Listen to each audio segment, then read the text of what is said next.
आज के इस वीडियो में हम बात करेंगे एनर्जी बैंड्स के बारे में।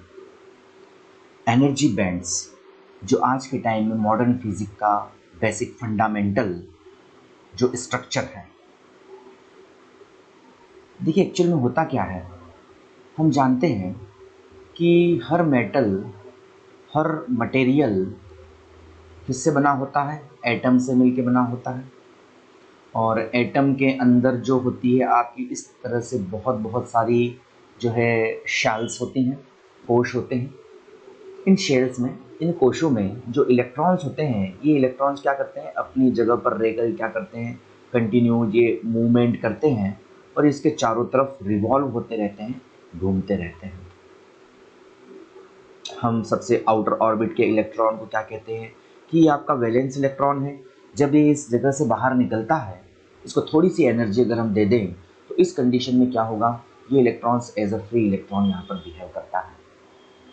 बट ये बात यहाँ कंडक्टर की हो रही है, क्योंकि आपके जो इंसुलेटर्स हैं उनमें ये इलेक्ट्रॉन्स न्यूक्लियस से बहुत हार्डली बॉन्ड होता है, बहुत मजबूती से बंधा हुआ होता है, इसलिए ये अपनी कक्षा को छोड़कर, अपनी ऑर्बिट को छोड़कर बाहर नहीं आ पाता। बट यहाँ से क्या हुआ, आफ्टर सम टाइम जो है यहाँ पर हम इस फेनोमेनन की बात कर रहे हैं, ठीक है। बट यहाँ जैसे जैसे आगे बढ़ते गए तो यहाँ फिजिक्स में कुछ और नई नई डिवाइसेस, जैसे एलईडी है, आपका ट्रांजिस्टर है, डायोड है, आईसी है, इनकी खोज होती है। और इनकी खोज से आधुनिक भौतिकी की नींव रखी जा सकी। आज के टाइम में हम जो सुपर फास्ट इंटरनेट की बात करते हैं, आज के टाइम में है जो हम डिवाइसेस जो कम वोल्टेज लेकर के भी हमें काफ़ी समय तक बैटरी बैकअप देते हैं, तो ये सब देन है आपकी इस सेमीकंडक्टर के। तो सेमीकंडक्टर पढ़ने के पहले हम इस थोड़ा एनर्जी बैंड के बारे में यहाँ पर समझ लेते हैं। देखिए होता क्या है, एक्चुअल में हर मटेरियल, चाहे आप कोई से मटेरियल की बात कर लो, चाहे आप इंसुलेटर की बात कर लो, कुचालकों की बात कर लो, या फिर कंडक्टर अर्थात चालकों की बात कर लो, और या फिर सेमीकंडक्टर्स अर्थात अर्धचालकों की बात कर लो, सब में क्या होते हैं, बहुत बहुत बहुत सारे परमाणु, एटम्स जो होते हैं प्रेजेंट होते हैं। हम जानते हैं जब भी कोई मटेरियल जनरेट होता है, मटेरियल क्रिएट होता है ना, बनता है, जब भी उसकी मैन्युफैक्चरिंग होती है तो इस कंडीशन में क्या होता है कि ये एटम्स जो होते हैं ये एक दूसरे के बहुत नियर बाय सिचुएटेड होते हैं, और बहुत नियर बाय सिचुएटेड हो करके जो है क्या एक दूसरे के ऊपर इंट्रा मॉलिक्यूलर फोर्स, मतलब अंतरा आणविक बल एक दूसरे पर लगाते हैं, और तभी आपका मटेरियल बनता है। बट एक्चुअल में होता क्या है कि यहाँ, और पाउली के एक्सक्लूजन प्रिंसिपल से हम ये भी जानते हैं कि इलेक्ट्रॉन्स जो यहाँ पर ऑक्यूपाइड होते हैं, जो भरे जाते हैं, वो कुछ स्पेशल सिलेक्शन रूल्स को फॉलो करते हैं, मतलब कुछ वर्ण नियमों का ये पालन करते हैं। सबसे पहले इलेक्ट्रॉन हम जानते हैं फर्स्ट S2 में जाता है, फिर 2S2 में जाता है, फिर 2p6 में जाता है, और इसी प्रकार से आगे तक हम चलते जाते हैं। तो ये जो कोश होते हैं हमारे पास, ये जो ऑर्बिट्स होते हैं, ये कैसे होते हैं, ये नंबर ऑफ इन्फिनिटी होते हैं। मैं यहाँ एनर्जी लेवल्स की बात कर रहा हूँ। यहाँ तक केमिस्ट्री में हमारे पास में ऐसे ही तत्व ज्ञात हैं, ऐसे ही एलिमेंट्स हैं जिनमें जो आपके ऑर्बिट्स, भाई पी के बाद जाएगा वो आपका जो है डी में जाएगा, डी के बाद एफ में जाएगा। तो यहाँ तक हम डी और एफ तक की बात करते हैं, बट एक्चुअल में देखा जाए तो इसके चारों तरफ बहुत बहुत सारे जो है ऑर्बिट्स यहाँ पर हो सकते हैं, बहुत बहुत सारे ऑर्बिट्स यहाँ पर हो सकते हैं, और ये ऑर्बिट्स जो है यहाँ पर इस तरह से एग्जिस्ट करते हैं, ठीक है। इन्फिनिटिव इन जो है एनर्जी लेवल्स की यहाँ पर नंबर्स हो सकते हैं। यहाँ पर फर्स्ट S2 हमारे लिए एक एनर्जी लेवल है, 2S2 हमारे लिए एक एनर्जी लेवल है, 2p6 हमारे लिए एनर्जी लेवल अर्थात ऊर्जा स्तर है। तो एक्चुअल में क्या होता है कि जब ये एटम्स एक दूसरे के बहुत क्लोज आ जाते हैं, तो ऐसी कंडीशन में क्या होता है, इनकी ऑर्बिट्स जो होती है एक दूसरे के साथ ऑक्यूपाई कर जाती है, एक दूसरे के साथ में क्या कर जाती है, इस तरह से ऑक्यूपाइड हो जाती है, इस तरह से एक दूसरे के साथ में क्या हो जाती है, मिल जाती है, एक दूसरे के साथ में जो है ओवरलैपिंग कर लेती है, अतिव्यापन कर लेती है। और ये सब चीज़ें ये सब जो मिल करके क्या करती हैं, एनर्जी बैंड को जनरेट करती है। जैसे यहाँ पर हम ये कहें, जैसे कि हमारे पास पहला एटम था, इस एटम का हम बात करते हैं, ये पहला एटम था हमारे पास। तो इस एटम के लिए क्या है कि सपोज कीजिए हमारे पास एक एनर्जी लेवल है, ये आपके पास एनर्जी लेवल है, और इस एनर्जी लेवल को बोला है मैंने कौन सा एनर्जी लेवल है, ये मैंने कहा कि आपका फर्स्टेस्ट एनर्जी लेवल है। यहाँ हम इन ऑर्बिट्स को एनर्जी लेवल की तरह ही एक्सप्लेन करेंगे, ठीक है। और दूसरा होता है आपके पास में यहाँ पर अगला एनर्जी लेवल होता है, वो कुछ इस तरह से है, और हम कह देते हैं कि मान लेते हैं ये एनर्जी लेवल कौन सा है आपका, 2s है। तीसरा एनर्जी लेवल होता है हमारे पास, ये थर्ड एनर्जी लेवल है, और इस एनर्जी लेवल को बोल देते हैं, मान लेते हैं ये क्या है, 2p है, ठीक है। और इसी प्रकार ये आगे चलता जाता है, ठीक है। जब सेकेंड ऑर्बिट का अगर हम बात करेंगे तो सेकेंड एटम जब इसके साथ में ऑक्यूपाई करता है, तो यहाँ पर सिलेक्शन रूल ये कहता है, भाई ऑब्वियस सी बात है कि सेम एनर्जी लेवल्स ही एक दूसरे के पास पास रह पाएंगे, साथ साथ रह पाएंगे। कभी भी फर्स्ट एज जो है वो अगले वाले एटम के फर्स्ट 2s डैश के साथ में ऑक्यूपाइड नहीं हो पाएगा। जैसे इसके एनर्जी लेवल बोल दूं मैं, जैसे मैंने फर्स्ट एस डैश बोला 2, फिर 2s डैश बोला 2, इसी प्रकार 2p डैश बोला मैंने 6, इस तरह से ये इसके एनर्जी लेवल्स हैं। तो इसका जो फर्स्ट एस होगा पहले एटम का, ये इसके फर्स्ट एस के साथ में ही एग्जिस्ट हो सकता है, फर्स्ट एस के साथ में ही जो है रह सकता है। इसका फर्स्ट एस जो कभी भी ओवरलैप नहीं करेगा इस 2p6 के साथ में। भले आपको डायग्राम में कुछ इस तरह दिखाई दे रहा है, बट एक्चुअल में होता यही है कि सेम एनर्जी लेवल जो होते हैं वो ऑक्यूपाई होकर के एक साथ एग्जिस्ट करते हैं। तो जैसे मैंने कहा सेकेंड एटम, चलिए सेकेंड एटम को मैं इस तरह से ले लेता हूँ। सेकेंड एटम की पहली ऑर्बिट हमारे पास में कुछ इस तरह से है, ये पहला ऑर्बिट है सेकेंड का, तो ये इस तरह से कुछ आपका इसके साथ में आ जाता है और ऑक्यूपाई कर जाता है इसके साथ में इस तरह से, ठीक। जो रेड से मैंने शो कर रखा है फर्स्ट एस डैश, इसको नाम दे दिया था हमने। इसी प्रकार से जो सेकेंड एटम का जो 2s ऑर्बिट है, ये इस 2h डैश के साथ में जाता है, और 2h डैश के साथ में यहाँ पर क्या कर जाता है, ये ऑक्यूपाई कर जाता है, तो ये इसका 2s डैश इधर आ जाता है। इसी प्रकार से इसका 2p6 डैश इसके 2p6 के साथ में आकर के ऑक्यूपाई कर जाता है कुछ इस तरह से, और ये क्या कर लेते हैं, ये जो है इस तरह से यहाँ पर जो है 2p-6 इसको बोल देता हूँ मैं, तो ये इस तरह से जो है यहाँ पर ये कंडीशंस यहाँ पर हो जाती है। अगर हम थर्ड एटम का बात करते हैं तो थर्ड एटम भी यहाँ पर प्रेजेंट है, क्योंकि हमारे पास तो हम जानते हैं कि किसी भी आपके मटेरियल में नंबर ऑफ एटम्स कितने होते हैं, n नंबर ऑफ एटम्स होते हैं। तो ऑब्वियस सी बात है अगला एटम भी कुछ इसी तरह से होगा, इसका भी कोई ना कोई एनर्जी लेवल होगा, और ये भी क्या करेगा, ये भी इनके साथ में ओवरलैपिंग करेगा, और ओवरलैपिंग करके जो है अपने एनर्जी लेवल्स बनाएगा। तो इसके लिए हम कह देते हैं कि इसका जो 2s डैश होगा, इसका 2s डैश जो होता है वो कहाँ आता है, तो इसका 2s डैश अगर हम कहें तो जैसे कि यहाँ पर इसका फर्स्ट एस यहाँ आ जाता है, ठीक है। इस वाले का जो 2s है थर्ड वाले एटम का, जो ग्रीन कलर से मैंने शो कर रखा है, वो यहाँ आ जाता है। इसी प्रकार से जो 2p होता है वो अगले 2p वाले के साथ जाके क्या करता है, ओवरलैपिंग करता है, और इस तरह से हमारे पास पूरा का पूरा क्रिस्टल जो है जनरेट होता है, और ये इसकी एनर्जी लेवल्स। अब देखिए इसके एनर्जी लेवल्स तो लगे, ये फर्स्ट एनर्जी लेवल है, ये 2s एनर्जी लेवल है, ये 2p एनर्जी लेवल है ना। बट यहाँ पर अगर n नंबर ऑफ एटम्स अगर हमें मिलेंगे तो ये n नंबर ऑफ एटम्स क्या करेंगे, इस तरह की फर्स्ट एस जो नंबर ऑफ ये शेल्स होंगी, number of energy levels in first S कितने होंगे, ये भी आपके n होंगे।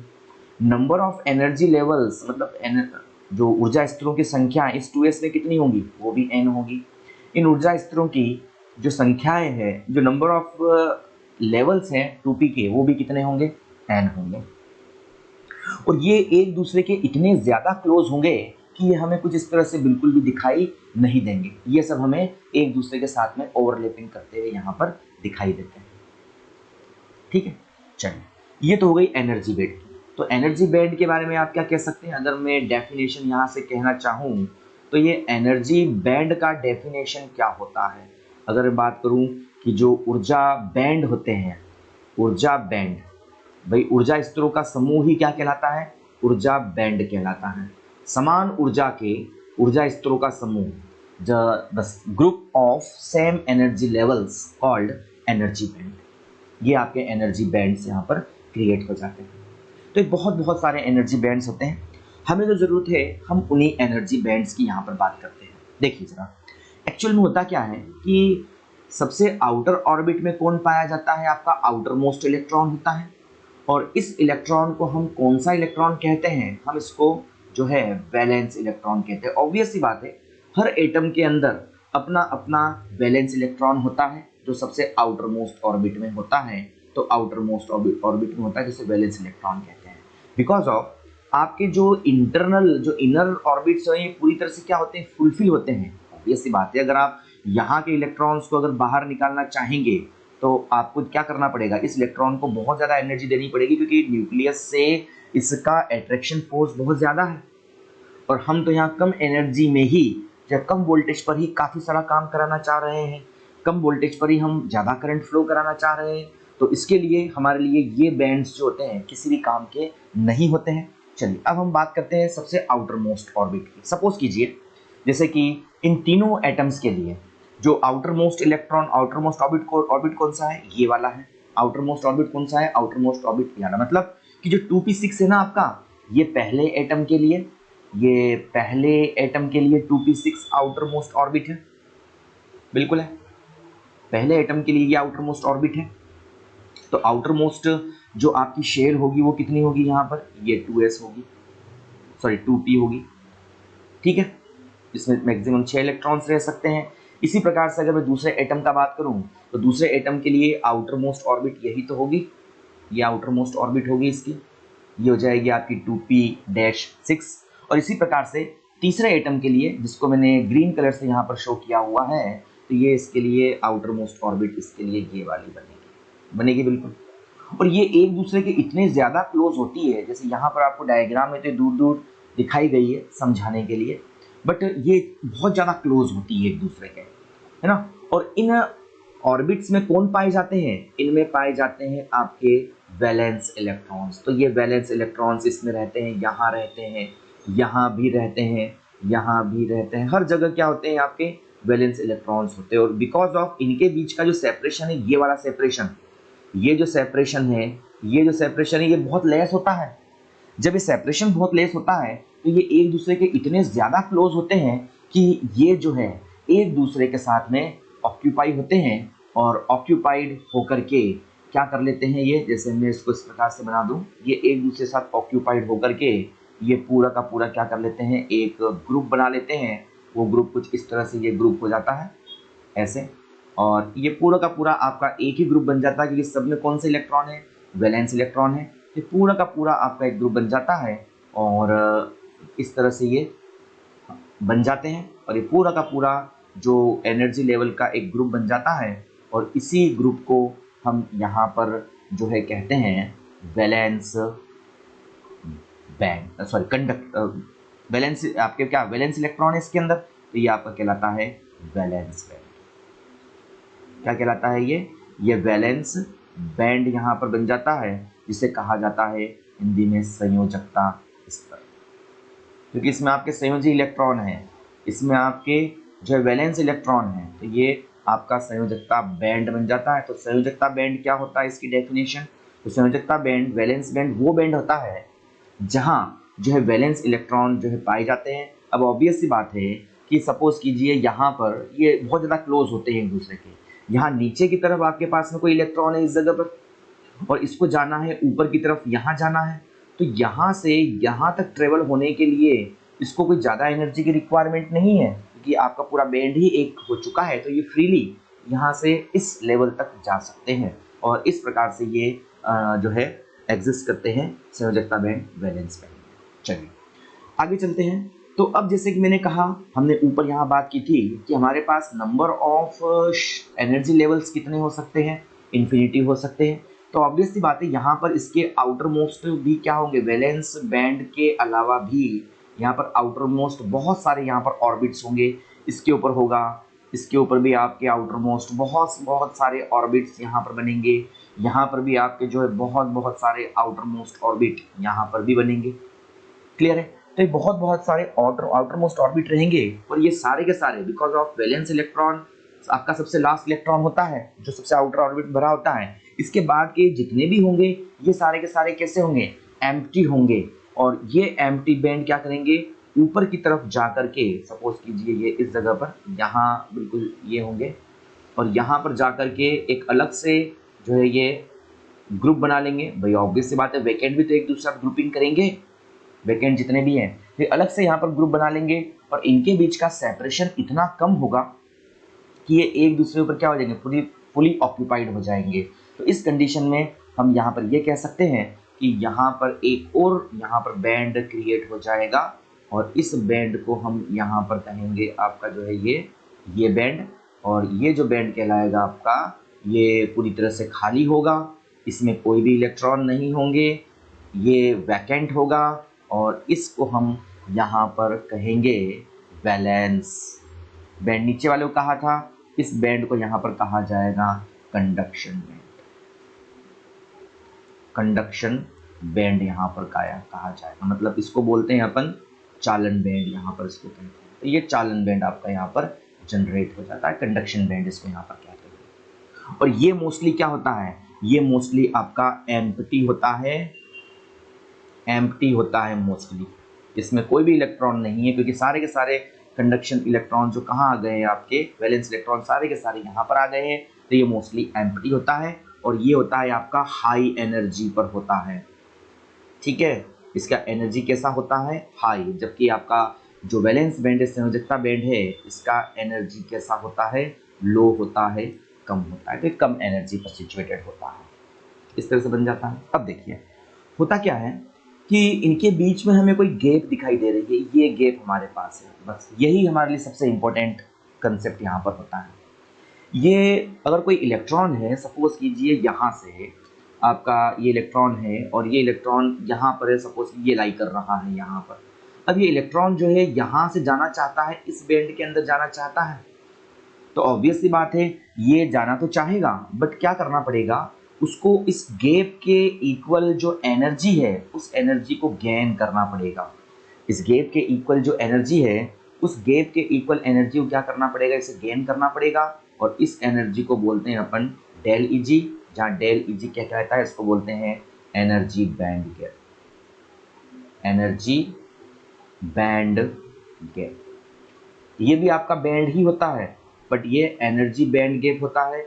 ये वो एनर्जी है जो यहाँ प्रेजेंट इलेक्ट्रॉनों को वैलेंस बैंड में, संयोजकता बैंड में उपस्थित इलेक्ट्रॉनों को इस कंडक्शन बैंड में जाने के लिए चाहिए होती है। इस एनर्जी को जब तक ये गेन नहीं करेगा तब तक ये इलेक्ट्रॉन यहाँ से यहाँ नहीं जाएगा। और हमारा बैंड थ्योरी का कंसेप्ट यही है कि यहाँ जैसे कोई इलेक्ट्रॉन कंडक्शन बैंड में पहुँचता है तो ये फ्री इलेक्ट्रॉन की तरह बिहेव करता है। जैसे कि आपने करंट इलेक्ट्रिसिटी में पढ़ा होगा कि आपका कोई स्पेसिमेन है, इस स्पेसिमेन में क्या होते हैं? बहुत बहुत सारे फ्री इलेक्ट्रॉन्स होते हैं ना। और जब इलेक्ट्रिक फील्ड लगाते हैं तो इलेक्ट्रिक फील्ड लगाने से ये इलेक्ट्रॉन्स जो होते हैं मूवमेंट करते हैं, और करंट फ्लो करता है प्लस से माइनस की ओर, मतलब कंडक्शन होता है।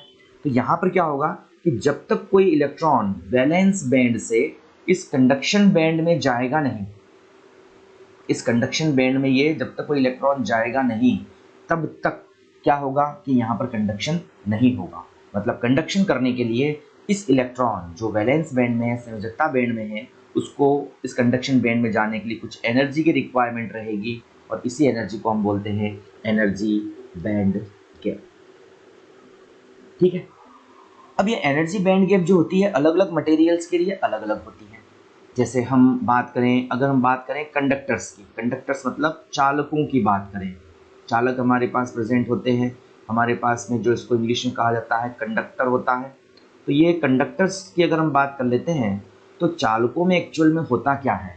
चालकों में एक्चुअल में ये होता है कि ये जो डेल ईजी का वैल्यू है ना, ये डेल ईजी का वैल्यू बहुत लेस, अप्रोक्स इक्वल टू 0 होता है, बहुत कम गैप होता है।